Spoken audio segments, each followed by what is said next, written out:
Ya, pemirsa, Gus Samsudin kini tengah ditahan di cabang rutan Mapolda Jawa Timur sejak tanggal 29 Februari 2024 lalu ditetapkan sebagai tersangka oleh pihak kepolisian. Lalu bagaimana proses hukum yang tengah dijalani oleh Gus Samsudin? Kita coba temukan faktanya. Ya, saat ini saya sudah bersama dengan penyidik yang menangani perkara dari Gus Samsudin, yakni Kasubdit 5 Cyber Ditreskrimsus Polda Jawa Timur, AKBP Charles Pandapotan Tampu Bolon. Halo Pak, sehat? Sehat. Oke. Gus Samsudin ini kan sosok yang kontroversial, Pak. Tapi sampai saat ini, pihak kepolisian setelah meminta keterangan, alasan dari Gus Samsudin kemudian membuat konten yang sampai saat ini akhirnya menjadi gaduh. Alasannya sebetulnya seperti apa, Pak? Gus Samsudin membuat konten tersebut tujuannya itu untuk mendapatkan viewers yang banyak, meningkatkan subscribe-nya untuk mendapat keuntungan secara finansial. Oke, jadi itu alasannya. Tapi memang apakah konten-konten YouTube dari Gus Samsudin ini meraup keuntungan seperti yang diinginkan? Dari keterangan yang dia sampaikan bahwa selama ini dia mendapat keuntungan dari kontennya itu cukup besar, dari sekitaran 100 sampai 130 juta, dan itu dikuatkan dengan keterangan dari seseorang yang membantu dia. Oke, ada yang mengatakan juga tidak hanya untuk meraup keuntungan konten-konten YouTube-nya, tapi juga untuk kemudian membuat laris bisnis dia, yakni pengobatan alternatif. Pendalaman dari pihak kepolisian? Ya, jadi saudara Samsudin ini membuka juga pengobatan tradisional di tempatnya. Pengobatan tradisional ini ya tidak mempunyai izin juga. Nah, dengan meningkatnya viewersnya dia semakin terkenal. Harapan dia juga selain mendapatkan viewers yang banyak, dia juga untuk mendapatkan peminat yang banyak terhadap pengobatan tradisionalnya. Karena pengobatan tradisionalnya ini cukup terkenal di kalangan luas, masyarakat luas. Kalau kita lihat dari video konten ya Pak yang dibuat oleh Gus Samsudin ini kan banyak yang terlibat. Ada belasan orang lah yang kurang lebih terlibat. Mungkin pihak kepolisian bisa menjelaskan peran-peran orang-orang yang ada di konten tersebut, dan apakah juga saat ini sudah dimintai keterangan oleh pihak kepolisian? Ya, dari para talents yang ada itu semua totalnya dalam video itu kurang lebih 14 orang. Ada saudara Samsudin juga dalam video tersebut, tapi dia tidak berperan langsung, tetapi cuma sebagai pengarah juga. Yang lainnya itu sebagai pemeran, ada yang sebagai pasangan suami istri, ada juga yang bukan sebagai pasangan suami istri, atau ada yang sebagai ustadz ya, yang memberikan ceramah di dalam video tersebut. Tetapi semuanya itu hanya suatu settingan, suatu drama yang dibuat-buat oleh saudara Samsudin untuk menarik perhatian viewers. Karena itu menurut dia itu sesuatu yang kontroversial. Dia selalu membuat konten yang kontroversial, dan pada saat ini dalam proses penyidikan kami mendapatkan informasi tujuan dia itu ya untuk mendapatkan viewers yang banyak untuk meningkatkan penghasilan dia. Oke. Jadi orang-orang yang ada di video tersebut tidak berprofesi seperti di konten tersebut. Tidak, ya, mulai dari kiai yang kemudian menyampaikan adanya ajaran kontroversial itu. Begitupun juga dengan sosok laki-laki di sebelahnya yang berbicara dengan perempuan. Pak, ada yang bilang kalau itu sosok laki-laki benar? Bukan, itu sosok perempuan beneran, dan itu suami istri beneran. Tetapi dalam video tersebut diperagakan seolah-olah mereka itu bukan suami istri. Karena judul videonya itu kan adalah boleh bertukar pasangan asal suka sama suka dan dijanjikan masuk surga. Tapi yang peragaan antara yang pihak laki-laki dan ada menyentuh pihak perempuan itu suami istri beneran.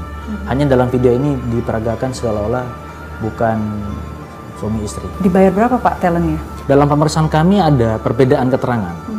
Gus Samsudin menyampaikan sebesar 300.000 per orangnya, tetapi dari keterangan saksi yang berperan dalam video tersebut 3 juta per orang.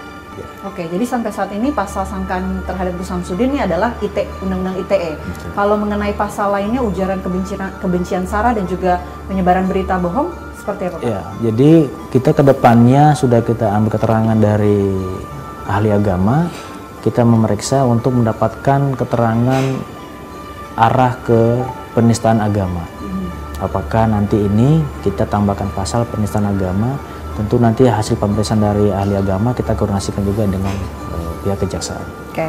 Sekarang kita bicara soal peran tersangka lain selain Gus Samsudin. Ada 2 orang yang juga sudah ditetapkan tersangka ya oleh pihak kepolisian. Nah, sejauh ini peran-perannya apa Pak? Apa kemudian alasan 2 orang ini ditetapkan sebagai tersangka oleh pihak kepolisian? Oke, untuk 2 orang tersangka yang juga naik status menjadi tersangka dari saksi karena mempunyai peran yang sangat signifikan, yaitu saudara FK sebagai yang mengupload, yang mengedit videonya, dan saudara FB yang merekam pada saat pengambilan video. Dia yang merekam, mengirimkan kepada saudara FK untuk dilakukan edit untuk dibuat sedemikian rupa untuk kemudian diupload ke YouTube milik saudara Samsudin. Tadi kan dikatakan Pak, beberapa orang yang ada di konten video tersebut ini merupakan talent gitu. Tapi apakah juga mereka mengetahui bahwa mereka datang untuk kemudian dimintai membuat video konten seperti yang sudah jadi ini, atau sebetulnya mereka tidak tahu sama sekali? Ya, mereka tidak tahu sama sekali apa yang menjadi pekerjaan mereka, perannya seperti apa, begitu pada saat saudara Samsudin menghubungi mereka untuk datang ke Blitar. Mereka hanya punya pemikiran dikerjakan saudara Samsudin dan diberikan upah 3 juta per orang. Dan tidak tahu sama sekali bahwa peran yang diperagakan ini mengandung unsur ujaran kebencian, mengandung unsur yang bisa memberikan kerusuhan di masyarakat. Tidak sama sekali punya pemikiran ke sana, karena mereka tidak diberikan gambaran spesifik terkait peran dan pekerjaan seperti apa ya pada saat tiba di Blitar nanti. Mereka hanya tahu dibayar, setelah dibayar dipulangkan kembali ke rumah mereka masing-masing. Ini kan talent yang memang berasal dari luar Blitar begitu di Jawa Barat. Tapi apakah mereka ini walaupun dari luar Blitar ini merupakan pengikut-pengikut dari Gus Samsudin yang juga sempat mendengarkan ataupun mengikuti ajaran-ajaran yang disampaikan Gus Samsudin? Bukan, sama sekali tidak. Sama sekali tidak. Mereka hanya menghubungi saudara Samsudin untuk meminta pekerjaan. Atau bila ada pekerjaan, mereka siap untuk ikut berpartisipasi. Tidak ada mengikuti aliran ataupun sudah kenal saudara Samsudin, karena dari saudara Samsudin sendiri tidak mengenal mereka, sama sekali tidak mengenal mereka, tidak ada hubungan sama sekali dengan mereka. Mereka hanya murni datang untuk menerima pekerjaan dari saudara Gus Samsudin, dan hasil pembuatan video mereka dijanjikan untuk dipulangkan kembali ke kampungnya. Apa yang akan dilakukan Pak berikutnya untuk kemudian menjalani proses hukum Gus Samsudin? Sampai saat ini proses penyidikan sudah mengarah kepada pemeriksaan ahli hukum pidana untuk kelengkapan berkasnya, dan sesegera mungkin kami akan melakukan pengiriman berkas kepada kejaksaan. Baik, terima kasih banyak Pak Charles atas waktunya, dan kami tunggu perkembangan terbaru dari pihak kepolisian. Dan itu dia tadi pemirsa wawancara kami bersama dengan penyidik yang menangani perkara dari Gus Samsudin. Kita coba temukan fakta lainnya. Jangan sampai konten keagamaan itu dijadikan bahan candaan